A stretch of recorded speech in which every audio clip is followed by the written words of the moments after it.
रेगुला फाल्सी या असत्य मिथ्या विधि, इंग्लिश में बोलते हैं रेगुला फाल्सी मेथड।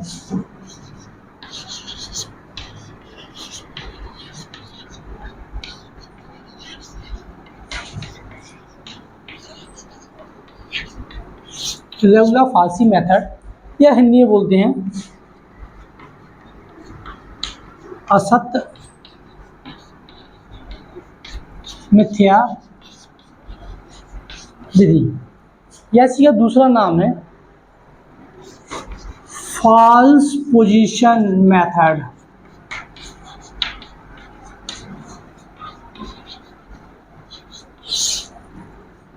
ये नाम ज़्यादा फेमस है, रेगुलर फाल्सी मेथड। क्या होता, पेपर में हिंदी में भी रेगुलर लिखा आ जाता है, मतलब find the square root of the equation using regular falsi method. असत्य मिथ्या विधि का प्रयोग करके दिए गए समीकरण का मूल ज्ञात करें। अब हो सकता है लिख दे कि दशमलव के 3 स्थान तक मूल ज्ञात करें, दशमलव के 2 स्थान तक मूल ज्ञात करें, या कैसा भी मूल ज्ञात करें।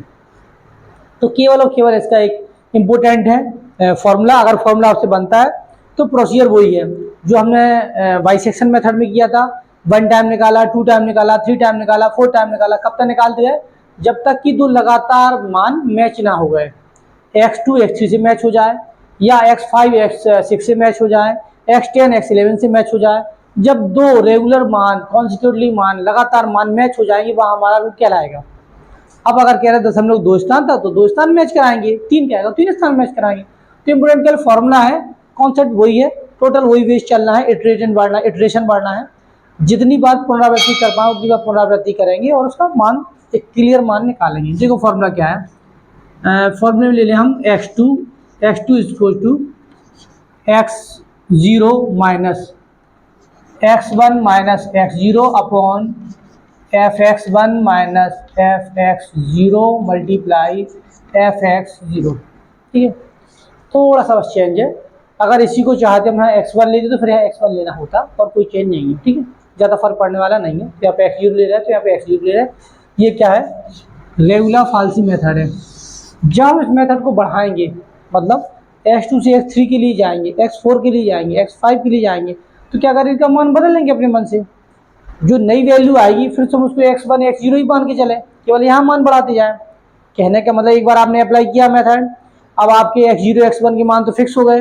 फिर जब आपने x3 निकाला तो अब आपको चाहिए यहाँ पे x2 और x1। अब आप कंफ्यूज कि x2 किसको माने, पुराने वाले को माने या किसको माने, तो ये कोई वो नहीं है। फिर लेट कर लें अपन, अगर हमें ये अच्छी नहीं लगा तो हम x0 x1 ही मान लें, केवल इसका मान बढ़ाते जाए। इसको एक बार हमने लिखा x2, अगली बार लिखेंगे x3, फिर x4 x5 x6। हमें केवल ये तरीका लगाना है, ये नियम नहीं है कि जो फिक्स होगा x0 जो हो गया वो x0 ही रहेगा, x1 ही रहेगा। हर बार अपन दो रूट मानेंगे जिनके बिटवीन इक्वेशन, जिनके बिटवीन रूट होगा, दो वैल्यू मानेंगे जिनके बिटवीन रूट होगा हमारा। उन दो वैल्यू को एक को x0 बोल देंगे, एक को x1 बोल देंगे, कम बन जाएगा और इसमें अप्लाई कर देंगे, इसको बढ़ाते जाएंगे। क्लियर? तो ये तो हुआ क्या, फॉर्मूला। क्लियर? इसको मिटा के दिखाते हम, सवाल लगा रहे हैं, सवाल से आपको सारी चीजें क्लियर हो जाएंगी। मिटा दें? हाँ लिख लो, बुक में ये नहीं है, बुक में दूसरी तरह से लिखा है, हमने दूसरी तरह से लिखा है।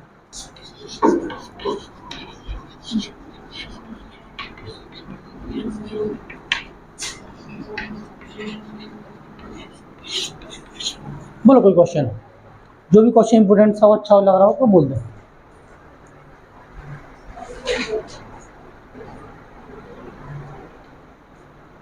नहीं मिला? एक्स क्यूब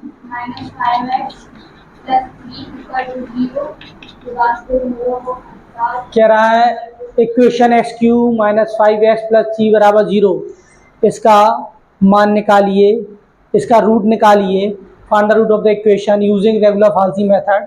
इससे निकालिए।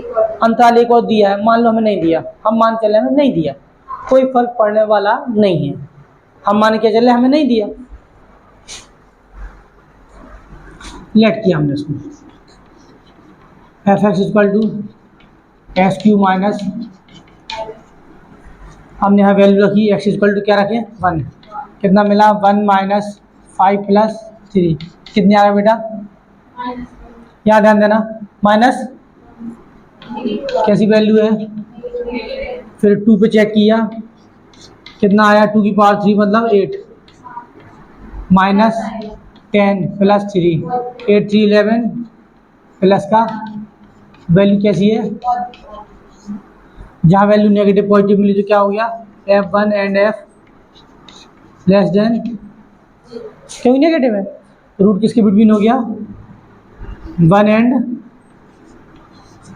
Roots lie between 1 and 2। मूल हमारा क्या होगा? 1 और 2 के बीच में होगा।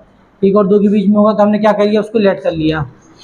क्या लेट किया? x0 बराबर और x1 बराबर, फॉर्मूला लगाया। फॉर्मूला क्या था हमारा? x2 equal to x0 minus x1 minus upon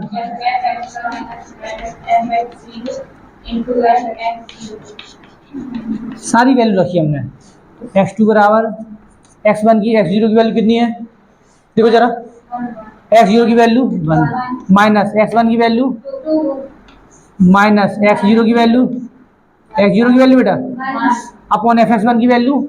अब fx1 ध्यान देना, fx1 क्या है?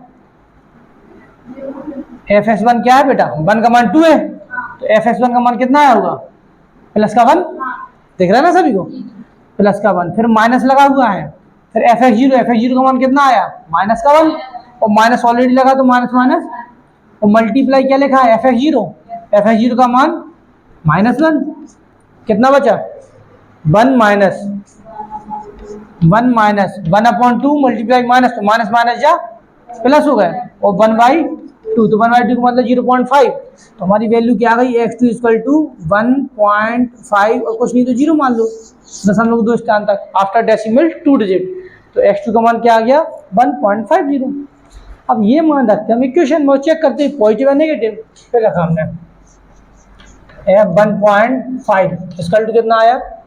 1.5 का क्यूब माइनस 5 इंटू 1.5 प्लस 3, कितनी बची वैल्यू? 1. फटाफट मान निकाल के बताओ नमिता, कितना आया?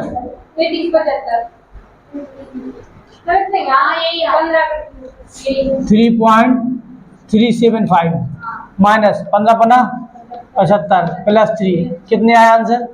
पॉजिटिव है नेगेटिव? चेक करो कितना आया।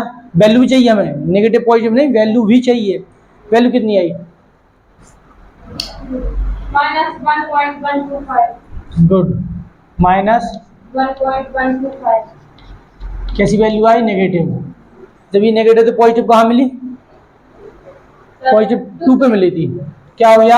f 1.5 and f2 less than 0, तब रूट किसके बिटवीन हो गए? 1.5 एंड 2। अब हम आपसे ये कह रहे हैं, जैसे आपने ये फॉर्मूला लगाया था, ये किसके लिए था? x2 के लिए। जब x3 के लिए लगाओ तो यहाँ 3 होगा, तो यहाँ 1 हो जाएगा, वो यहाँ 1 हो जाएगा, यहाँ 2 हो जाएगा, यहाँ 1 हो जाएगा। या तो ये पूरा चेंज कर लो, या बिल्कुल परेशान मत हो, फॉर्मूला यही रहने दो, फॉर्मूला यही रहने दो, इसको बस चेंज करो। सीधा क्या करो आप, ये वैल्यू छोटी वैल्यू उसको 0 मान लो, इसको 1 मान लो, तो क्या बना आपका? x3 इक्वल टू छोटी वैल्यू कौन है? वहाँ छोटी वैल्यू रख रहे थे तो 1.5 माइनस बड़ी वैल्यू कौन है? 2 माइनस 1.5 अपॉन 2 पे कितना आया? 2 पे कितना आया था? 1 आया था। 2 पे वैल्यू कितनी? 1, और माइनस 1.5 पे कितनी आई वैल्यू? माइनस माइनस या प्लस 1.12, और मल्टीप्लाई माइनस के 1.12। सॉल्व करो, बताओ आंसर कितना आया? x3 का मान कितना आया? पूरा सॉल्व करके बताना। पहले क्या करना? घटाना मत, पहले इसको घटाना, इसका भाग देना, इसका गुणा करना, फिर घटाना, तब वैल्यू बताना कितनी आई। कितना आया?